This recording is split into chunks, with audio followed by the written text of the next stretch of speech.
말씀 창세기 2장 9절 여호와 하나님이 그 땅에서 보기에 아름답고 먹기에 좋은 나무가 나게 하시니 동산 가운데에는 생명나무와 선악을 알게 하는 나무도 있더라. 예, 이 말씀 가지고 함께 나누고자 합니다. 전번 시간에 제목이 생명나무 무에서 유. 오늘은 이 무에서 유 두 번째 시간입니다. 예. 창세기 2장 9절에 생명나무가 나옵니다. 이 생명나무란 것은 문자 그대로 보셔도 됩니다. 말하자면 사람의 생명을 늘 건강하게 하고 또 젊어 있게 만들 수 있는 나무라 이렇게 이해하시면 됩니다. 생명나무는 또 하나 가장 큰 상징은 뭐냐면 우리 주 예수 그리스도십니다. 이 생명나무가 우리 주 예수 그리스도를 상징하는 실제 있었던 나무입니다.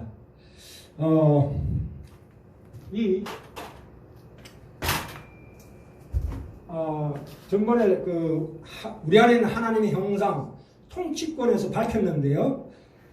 이 구약에는 특히 창세기는 성경의 모판이라고 합니다. 그렇죠? 봄에 모판을 깔죠. 가을에 추수하기 위해서. 그죠? 그래서 그것은 씨앗의 형태로 우리에게 보여주십니다. 그 하나님의 계시를. 그렇죠? 이 씨앗의 형태. 이 씨앗의 형태로 우리에게 보여주십니다. 근데 이게 결국은 어디 가서 꽃을 피고 열매를 맺냐 하면 신약에 가서 예수님 십자가와 부활로 말미암아 그 꽃이 피고 열매가 맺힙니다. 그렇죠? 계시 우리 하나님의 계시의 특징입니다. 그래서 통치권 말씀드릴 때 이 말씀 드렸습니다. 씨앗이라는 건 뭡니까? 말하자면 밤의 형태로 완전한 밤의 형태로 이렇게 보여주십니다. 근데 이것이 결국은 어디로 갑니까? 밤나무로 가죠. 밤나무. 이 밤이란 것은 밤이란 씨앗 속에는 밤나무가 사실은 그 잠재력이 숨겨져 있습니다만은 이 부분적으로는 완전한 것입니다. 그러나 이 결국은 어떻게 됩니까? 밤이 밤나무가 되는 것과 같다 이렇게 이해하시면 됩니다. 그죠? 이 생명나무에 대해서 성경에서 직접적으로 언급한 대목이 많이 있습니다만은 우선 잠언부터 찾아볼게요. 들어보셔요. 잠언 3장 18절에 지혜는 그 얻은 자에게 생명나무라. 그 지혜란 게 뭡니까? 우리 진리의 말씀을 듣고 깨달은 자. 그렇죠? 그렇지. 이 지혜를 가진 자는 복되도다. 그 다음에 11장 30절에 의인의 열매는 생명나무라. 의인이란 게 뭡니까? 우리가 죄인임에도 불구하고 예수 그리스도의 은혜로 말미암아 의인으로 칭함을 받았죠. 그게 구원이죠. 첫 번째 구원. 그 의인의 열매는 결국은 어떻게 됩니까? 생명나무로 발전된다 이 뜻입니다. 그래서 13장 12절에도 소원이 이루는 것은 소원이라는 게 우리 소망이죠. 그 구원의 소망 이루는 것은 곧 생명나무라 말씀하셨습니다. 특별히 계시록 2장 7절에는 이렇게 나와 있습니다. 에베소 교회에게 드리는 말씀 귀 있는 자는 들을지어다 이기는 그에게는 이긴다는 것은 우리가 이기는 게 아니고 우리가 예수 그리스도 안에 포함됨으로 말미암아 예수님이 이기심으로 말미암아 그 언덕을 우리가 잇는다 이 뜻입니다. 귀 있는 자는 들을지어다 이기는 그에게는 내가 하나님의 낙원에 있는 생명나무의 과실을 주어 먹게 하리라 이렇게 말씀하셨죠. 그죠?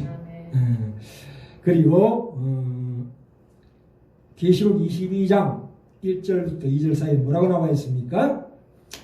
생명수의 강이 여기는 이제 계시록 22장에는 생명수가 하나 더 나옵니다. 생명수는 하나님과 하나님 보좌 우편에 어린 양의 보좌로부터 나서 길 가운데로 흐르더라. 생명수가 하나님 보좌로부터 하나님 보좌와 어린 양의 보좌로부터 생명수의 강이 쭉 흐르는데 그 좌우에 생명나무 실과가 있어. 그렇죠? 강 좌우에 생명나무가 있어. 12가지 실과를 맺히되 달마다 그 실과를 맺히고 그 나무 잎사귀들은 만국을 소성케 하기 위하여 있더라. 우리가 천국, 영원한 천국에 가서 생명나무의 과실을 먹습니다. 그렇죠? 이 마지막 구절에 그 나무 잎사귀들, 생명나무 잎사귀들은 만국을 소성케 하기 위하여 있더라는 이 소성이란 말은 헬라어로 델라피오라고 그러는데 그것이 바로 치료한다는 뜻입니다. 치료한다. 치료하는 교회, 상한 영혼을 낫게 한다 이 뜻입니다. 그렇죠? 이 생명나무라는 것은 결국은 하나님과의 우리와의 관계가 긴밀하다 이 뜻입니다. 그래서 아담이 타락함으로 말미암아 하나님께서 그 생명나무를 못 먹게 했죠. 아담에게. 그건 하나님과 우리와의 관계를 의미합니다. 여기 2장 21절부터 23절이 굉장히 중요한데요. 2장 21절 23절까지 제가 읽겠습니다.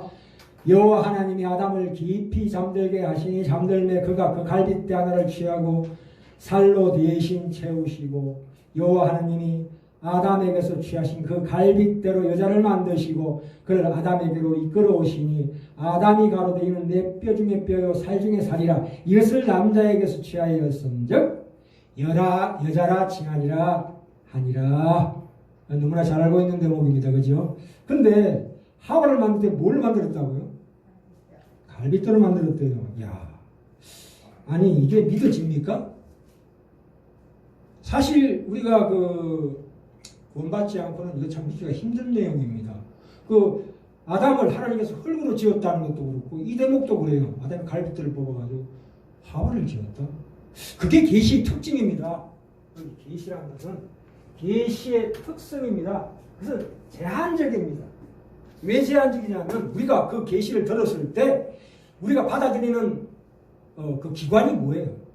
이성이에요. 그렇죠? 생각하는 거예요. 사고하는 거예요. 이 이성이라는 것은 합리성을 바탕으로 하고 있습니다. 그렇죠? 안 그렇습니까? 우리가 신앙생활하면서 어떠한 기적을 체험했다 할지라도 그 시간이 지나가면 그 체험한 기적의 무게와 색깔이 퇴색합니다. 그렇죠? 안 그렇습니까? 정말 내가 그것을 체험했었던가 하는 의심이 들어요. 그래서 결국은 그것이 허물허물해집니다.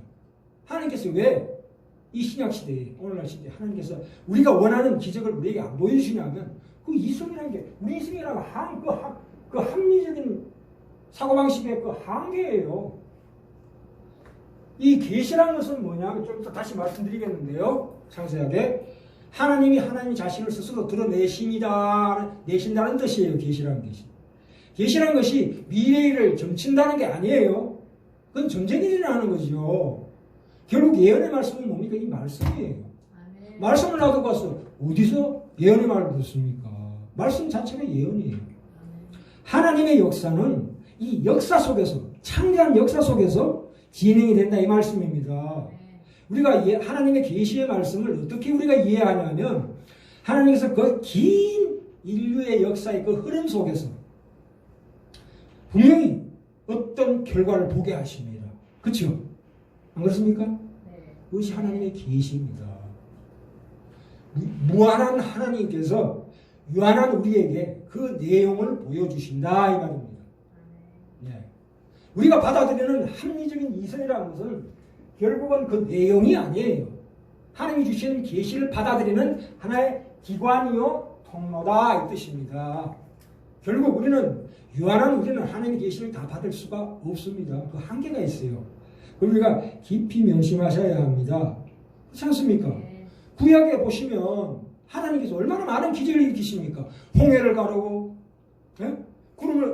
태양을 멈추게 하고 스데반 죽을 때는 예수님께서 하나님 우편의 보좌에서 벌떡 일어나신 모습을 스데반에게 보여줬잖아요. 그럼 오늘날 내게는 왜 그런 거 안 보여주시나 이 말이야. 그렇죠? 내가 이렇게 갈등 속에 살고 아무것도 답답하고 앞이 캄캄한 상황 속에서 하나님께서 하다못해 꿈이라도 나타나셔가지고 야 너 지금 잘하고 있다 이렇게 한 말씀 해주신다면 얼마나 힘이 나겠는가. 그렇게 생각하시면 안 됩니다. 정말 계시를 그런 식으로 유치하게 그렇게 한 발상은 인간의 죄된 본성이에요. 그렇죠? 안 그렇습니까? 분명코 하나님께서는 이렇게 우리에게 계시하십니다. 뭐라고? 하나님이 아담에게서 취하신 그 갈빗대로 여자를 만드셨대요. 야, 기가 막힌 얘기 아닙니까? 이 아담의 몸에서 그 희생이죠. 갈빗대를 뽑는다는 것은 수술이에요. 말하자면 외과 수술이에요. 말하자면 쉽게 얘기하자면 이 혹자는 이런 얘기합니다. 아담이 일어나서 어이구 왜 이렇게 아파? 봤더니 아이고 갈빗대 하는 것이죠. 딱 봤더니 여자가 있네. 내 뼈 중에 뼈요. 내 살 중에 살이로다. 이렇게 나왔다고 얘기합니다. 그건 가설이고요. 이 아담의 몸에서 희생을 지불케 했다는 것은 장차 그리스도께서 십자가에 돌아가실 때 옆구리에 창을 맞아서 물과 피를 쏟으신 것을 비유한 겁니다. 예수님의 대속자로서의 그 상징입니다. 이 남자와 여자 얘기인데 이건 너무 많이 하니까 지겹죠. 이거는 말하자면 그리스도와 교회의 관계예요. 그리스도는 남편이고 교회는 신부다. 교회라는 게 뭐예요? 예수 안에 있는 모든 믿는 신자들을 교회라고 합니다. 그래서 이 관계를 얼마나 긴밀한 관계냐 이 뜻입니다. 그래서 그리스도는 우리가 아니면 절대 충만치 않겠다고 선언하시고 우리는 예수 그리스도 아니면 내가 결코 충만치 않겠나이다 하는 게 신앙 고백이에요. 그죠? 에베소 6장에 나옵니다. 교회는 그의 몸이니 만물 안에서 만물을 충만케 하시는 자의 충만이니라. 부부간에 서로가 서로를 바라볼 때 내 영광의 핵심이다. 당신은 내 영광의 핵심이에요. 이렇게 고백하는 게 신앙 고백이에요. 그렇죠? 그래서 결국 이런 얘기까지 나옵니다. 예수님께서 마태복음 19장 29절에 내 이름을 위하여 집이나 형제나 자매나 부모나 자식이나 전토를 벌인 자마다 여러 배를 받고 또 영생을 상속하리라. 참 난제입니다. 그죠? 아니 나의 혈육을 버리래요. 또 하나 나오죠. 누가복음 14장 25절에서 26절에 허다한 무리는 함께 갈세 예수께서 돌이키사 이르시되 무릇 내게 오는 자가 부모나 처자와 형제와 자매와 및 자기 목숨까지 미워하지 않으면 능히 나의 제자가 되지 못하리라.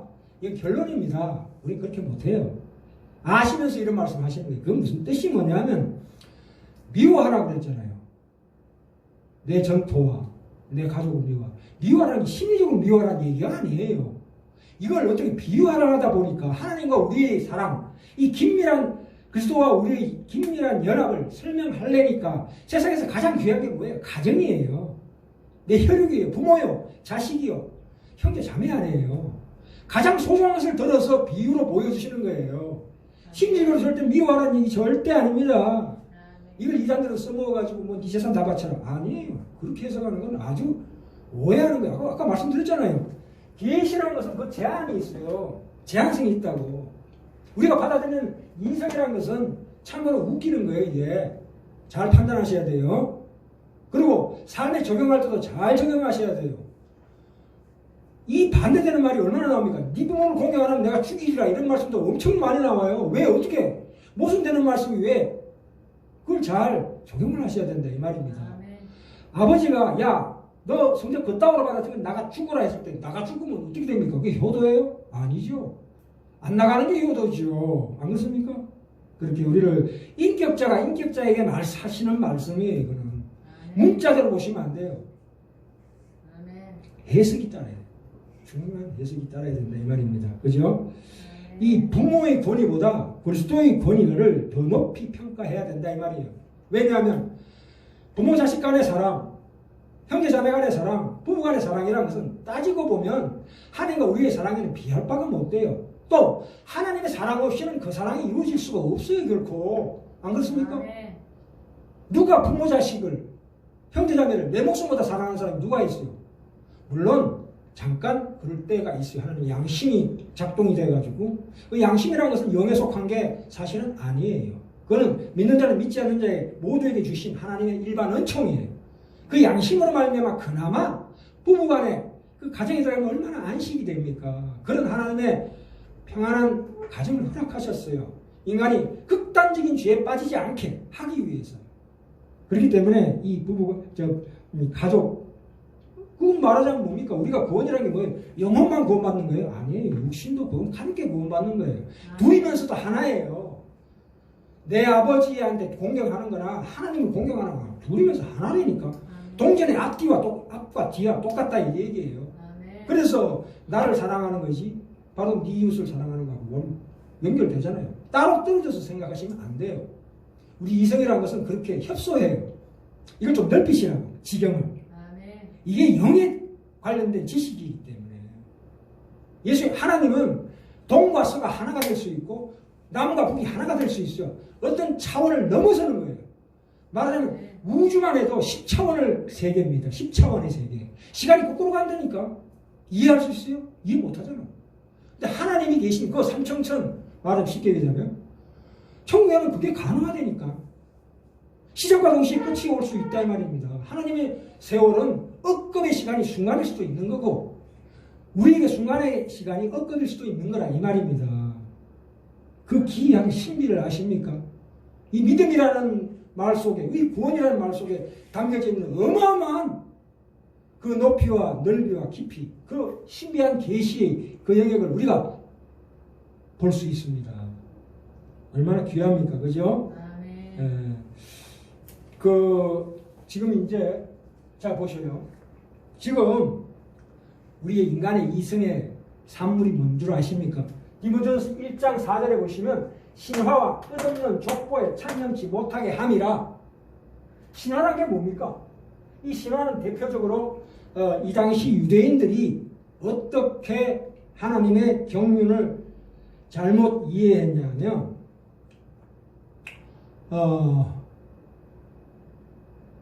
하나님의 신화를 어떻게 이렇게 뒤바꿨냐면 자연계에 영이 있다 이렇게 얘기해요. 범신론이죠. 자연계에 영이 있다. 그래서 신화를 만들어낸 거 아니에요. 한국의 신화가 뭐가 있습니까? 우리나라 역사 최초의 국가인 고조선을 만주 여령지방과 한반도 서북지방의 부족들을 모아서 건국했다는 강원 신화를 아실 겁니다. 그렇죠? 무슨 얘기예요? 하늘나라 환웅이 아버지 환인에게 나 지상에서 살고 싶다고 말하고 바람과 구름과 비를 다스리는 신들을 데리고 지상에 내려왔는데 지상이라는 게 어디예요? 저 북한의 묘향산이에요. 어느 날 곰과 호랑이가 찾아와서 사람이 되고 싶다고 찾아왔어요. 그럼 굴속에 들어가서 쑥 하고 뭡니까?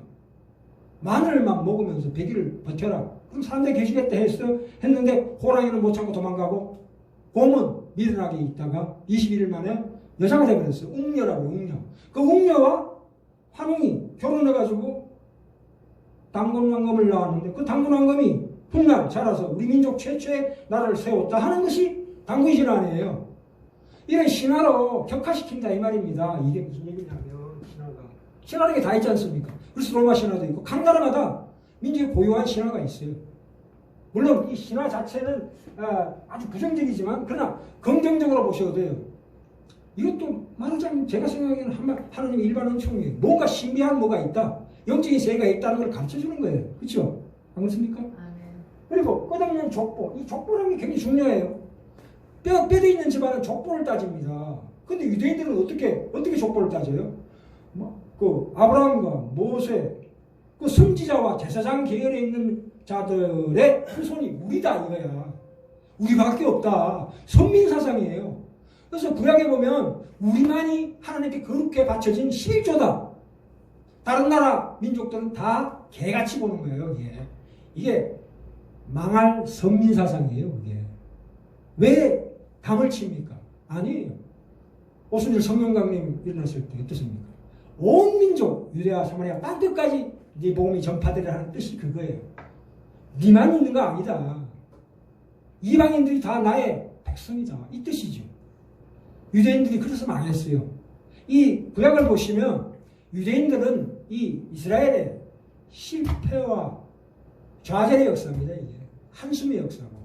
그걸 통해서 우리에게 뭘 보여주시냐? 예수 그리스도를 보여주시는 생명나무인 예수 그리스도를 없는 데서 있는 것을 부르시는 하나님. 아담이 타락하고 네가 정령 죽으리라. 진짜 죽었어요. 뭐가? 영혼이 죽었다니까.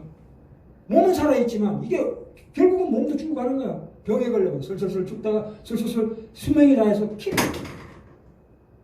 죽는 거지요. 우리가 죽음을 맞이하고 죽음에 이르는 병에 걸리는 것이 결국은 아담의 타락으로 인한 저주의 결과예요. 그렇죠? 그런데 예수 그리스도께서 오셔서 그 죽을 몸을 부활시킨 거예요. 이게 구원이에요. 구원의 완성이에요. 영혼과 육신이 함께 구원받는다 이 뜻입니다.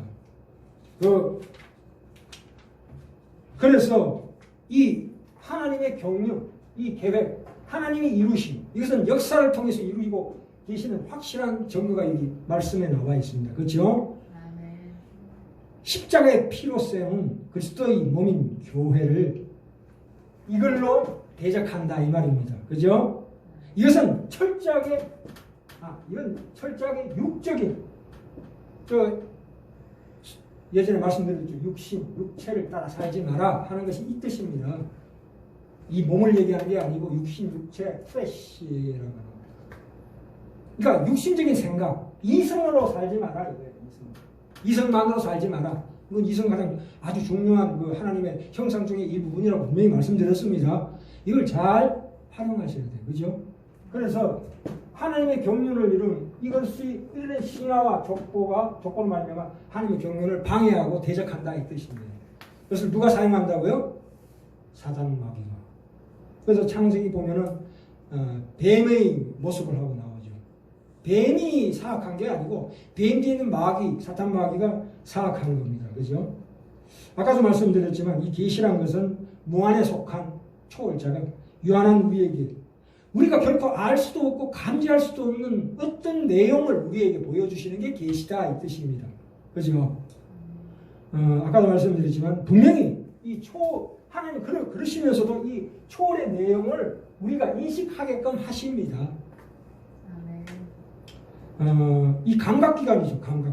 감각기관을 통해서 우리가 인식하게 하나님께서 하십니다. 성령의 역사로 말미암아 때를 따라 돕는 은혜에 따라서 꼭 필요할 때는 그걸 보여주셔요. 그러니까 너무 지나치게 신비한 거 추구하지 마세요. 그건 때가 되면 하나님 마음이에요. 성령님 마음이에요. 내가 어떤 위기에 처했을 때 정말 내게 필요하다 생각되면 하시라도 어떤 기적이라도 내게 확실하게 보여주실 수도 있다 이겁니다.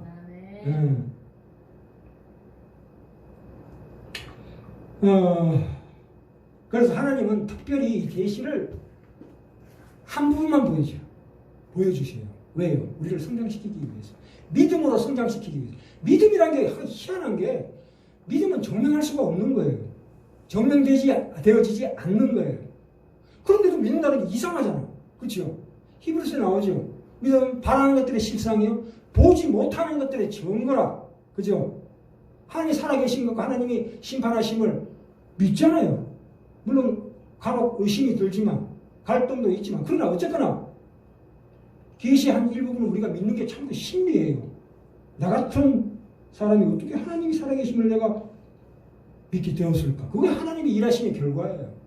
아브라함을 인도하신 하나님이 오늘날에 나도 그렇게 인도하시는 거예요. 아브라함도 처음에 출발했을 때 애매하게 출발했어요. 다른 신 믿던 사람 아니에요. 그걸 어떻게 끄집어내가지고 자기 본토 친척 아버지를 떠나게 해가지고 결국은 어떻게 됩니까? 아브라함이 이삭을 바치는 데까지. 아니 자기 자식을 바치고 정신나간 사람 아니야?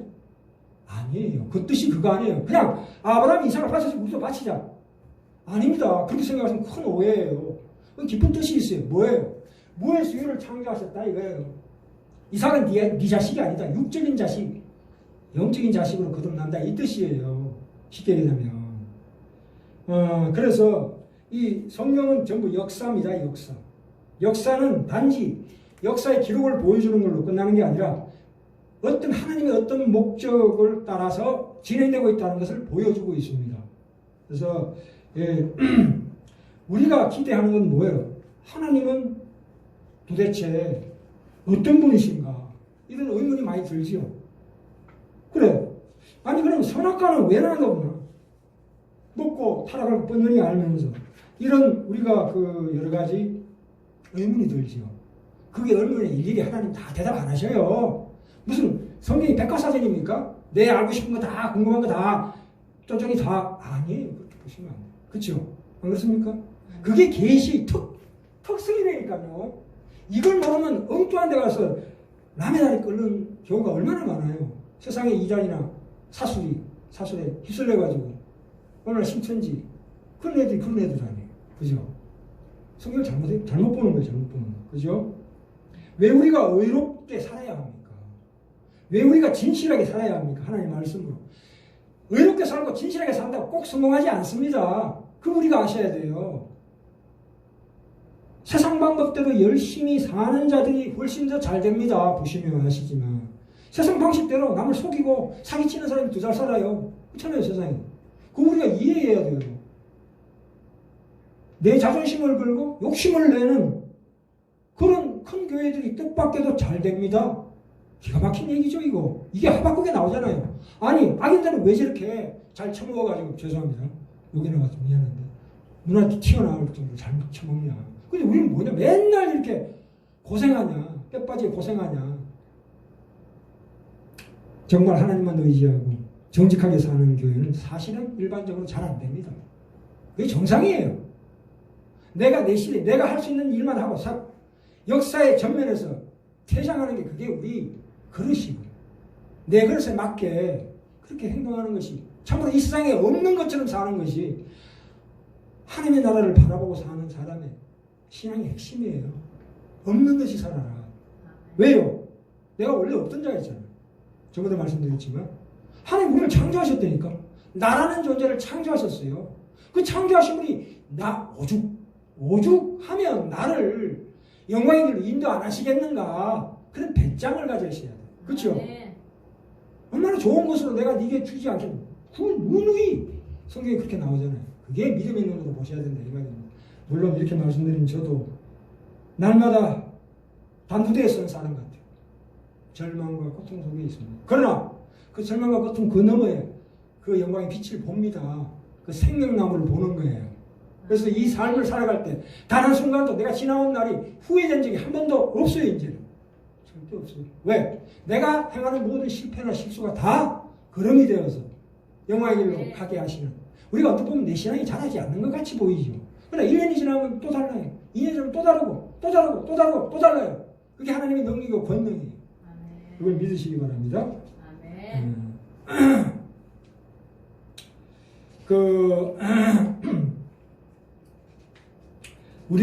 저는 그리스도시요 살아계신 하나님의 아들이십니다 하는 그 신앙 고백만 가지고 있으면 됩니다. 세상에 어떤 교회가 어떤 큰 일을 했다 할지라도 그것은 역사가 지나고 나면 다 아무 의미가 없어요. 바울과 베드로의 신앙 고백이 있잖아요. 그거 바탕 위에 서는 거예요. 우리 교회도 마찬가지고 우리 신자도 마찬가지고 그거 외에는 없어요. 그것 때문에 이 몇천 년 동안 몇 년이 내려오는 겁니다. 이 교회가 죽지 않고. 왜요? 그것을 통해서 하나님 역사하십니까? 바울이 그렇게 고난과 핍박을 당했는데 120% 하나님께 순종했다는 거 아니에요. 이유가 뭐예요? 본인이 삼성전에 갔다 왔대. 갔다 왔는데 갔다 왔는 얘기를 한마디도 안 해요. 말 못하겠노라. 해봐야, 들어봐야 이해도 안 되고. 그러니까 나는 그냥 순종한다. 그 증거를 보십니까? 하나님 일하시는 증거를 보셔요. 베드로는 또 어떻고요? 3번 하나님 예수 그리스도를 부인하고 난 다음에 그 기독교와 다른 종교의 다른 점이 뭐냐면 하나님이 시작하시고 하나님이 끝낸다는 거예요. 다른 종교는 내 속에 뭔가 돌을 깨우치고 나를 극대화시키고 내 안에 부족한 것들을 채워가는 걸로 보지만 우리의 신앙은 순종이에요. 그거 하나밖에 없어요. 순종이라고. 사랑과 순종이라고. 그죠? 예. 우리가 뭐 기도하고 예배하고 헌금하고 금식하고 정직한 같은 이 덕목들을 왜 하나님이 요구하십니까? 그것을 통해 나를 성장시키기 위해서 허락하시는 거예요. 기도하고 예배드리고 이런 것들 물테면 뭐 헌금 드리는 것까지 포함해서 나를 성장시켜주기 위해서 하는 복이에요. 그게. 그거 했다고 해서 하나님께서 상을 주시는 게 아니에요. 하나님이 결코 그리스도 안에 예수 안에는 정죄함이 없다. 아무리 나가서 죄 지어봐요. 하나님 벌 주시나? 안 주셔요. 안 주신다고. 우리는 하나님 안에 있는 가족이에요. 가족이 아무리 잘못했다 한들 하나님 벌 주는 아버지가 어디가 있어? 혐오서 보내는 아버지가 없잖아요. 가족이라니까. 물론 약간의 매는 때리지만. 네. 자, 마지막 결론 들어갑니다. 창세기 22장 갈까요? 아까 아브라함 이삭 얘기했는데 오늘 조금 길어지네요.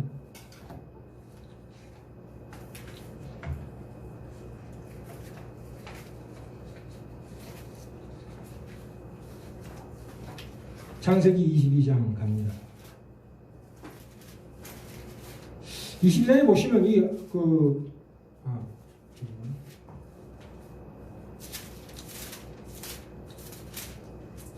그 이삭을 번제로 드리라고 그 제목이 나와 있습니다. 그죠? 이미 이삭을 번제로 드리려고 했더니 하나님께서 잠깐 내가 대속물. 그래서 아브라함이 이삭을 바쳤어요? 못 바쳤죠? 하나님의 예비하신 하나님으로 말미암아. 그러고 난 다음에 14절부터 18절에 나옵니다. 저 보세요. 14절부터 18절. 이 28쪽입니다. 피셨습니까? 창세기 22장 14절부터 18절입니다. 피셨습니까? 아브라함이 그 땅 이름을 여호와 이레라 하였으므로 오늘까지 사람이 이르기를 여호와의 산에서 준비되리라 하더라. 예, 하나님께서는 다 준비하십니다. 우리 희생을 요구하지 않습니다. 그죠? 15절에 여호와의 사자가 하늘에서부터 두 번째 아브라함을 불러 가라사대 여호와께서 이르시기를 내가 나를 가리켜 맹세하노니 네가 이같이 행하여 네 아들 네 족자를 아끼지 아니하였은즉 내가 네게 큰 복을 주고 네 씨로 크게 승하여 하늘의 별과 같고 바닥에 모래와 같게 하리니 네 씨가 그 대적의 눈을 얻으리라. 또 네 씨로 말미암아 천하 만민이 복을 얻으리니 이는 내가 나의 말을 준행하였습니다. 여기 보면은 18절에 나오죠. 내 씨로 말미암아. 이게 뭐예요? 내 씨라는 게 이삭 아니에요. 이삭. 그죠? 아까 바치려고 했던 이삭이에요. 이삭이 뭐예요? 예수 그리스도의 모형입니다. 그죠? 이 이삭을 통해서 예수 그리스도의 모형이라는 것을 계시로 보여주시는 거예요. 지금. 그죠? 그래서 네 씨라는 게 뭡니까? 이게 말하자면 갈라디아서 3장 16절에 이 약속은 제가 읽을게요. 한번 들어보세요. 아브라함과 그 자손에게 말씀하실 것인데 여럿을 가리켜 자손이라 하지 않고 오직 하나를 가리켜 네 자손이라 하셨으니 곧 그리스도라. 이렇게 나옵니다. 네 씨라는 게 그게 딱 한 사람을 의미한다 이 말입니다. 누구? 예수 그리스도를 의미한다 이 말입니다. 단수예요. 단수. 그러면 이삭을 바치라는 의미가 과연 무엇일까요? 자, 이거 굉장히 중요한 내용인데요. 하나님이 아브라함으로 하여금 이삭을 바치라는 의미가 무엇인가? 17장으로 가볼까요? 17장. 17장에 뭐가 나옵니까? 제목이 17장이요. 언약의 패딩. 뭐가 나와요? 할례 나오죠. 양피를 베는 겁니다. 이 양피를 벤다는 건 뭐예요? 아프리카 토인들도 이 할례를 정합니다. 이를테면 생식 기능을 잘라버린다는 상징이에요. 그죠? 예? 할례가 이해되십니까? 생식 기능을 완전히 잘라버린다 이거예요. 애 못 낳게 만든다 이 뜻이에요. 이게 무시무시한 거죠. 말하자면 생식의 능력을 끊어버리는 행위입니다. 이게 무슨 얘기냐? 앞으로 네가 낳을 자손은 육으로 말미암아 난 족속이 아니다 이거예요. 예? 더 이상 우리가 육신으로 난 자들로서 우리의 관계가 형성되지 않는다는 강력한 상징입니다. 그렇죠? 육으로 우리의 혈육을 삼지 않는다 이 말이에요. 니고데모가 요한복음에서 물과 성령으로 거듭나지 않으면 하나님의 자녀가 될 수 없다는 뜻이 그겁니다. 지금 분명히 아브라함은 더 이상 애를 낳을 수 없는 상황이었어요. 이 할례를. 아브라함도 할례를 했거든요. 근데 이삭을 낳았어요. 그건 뭡니까? 이삭이 없는 거예요, 사실. 하나님이 주신 거라고. 그렇죠? 그것은 영적인 자손을 얘기하는 겁니다. 그죠? 스스로 있지 않는 자다 이겁니다. 하나님이 만드신 자다 이삭은. 그래서 육체적으로 말하면 우리는 다 죽은 자들입니다. 말하자면 아담의 타락으로 인해서. 그죠? 그러나 예수 그리스도 생명나무로 말미암아 우리는 더 이상 육적인 존재가 아니다. 로마서 4장 17절 19절에 나오잖아요. 기록된 바 내가 너를 많은 민족의 조상으로 세웠다 하신과 같으니 그의 믿은 바 하나님은 죽은 자를 살리시며 없는 것을 있는 것 같이 부르시는 이시니라. 그죠? 그래서 육체적으로는 아브라함과 이삭도 죽은 자예요. 결국은 죽을 거예요. 그러나 거듭나게 되는 거죠. 뭘로 인해서? 생명나무이신 예수 그리스도로 말미암아 대속함으로 취함으로 말미암아 우리가 다시 산다. 영원히 산다. 이 뜻입니다. 그 자손에게 가나안 땅을 영원히 주리라. 이 약속이 이어집니다. 이해되십니까? 예, 여기에 대해서는 다음 시간에 또 이어서 말씀드리기로 하고 또 다음 시간에 또 타락에 대해서 가장 중요한 이렇게 핵심 교리에 관련된 타락에 대해서 또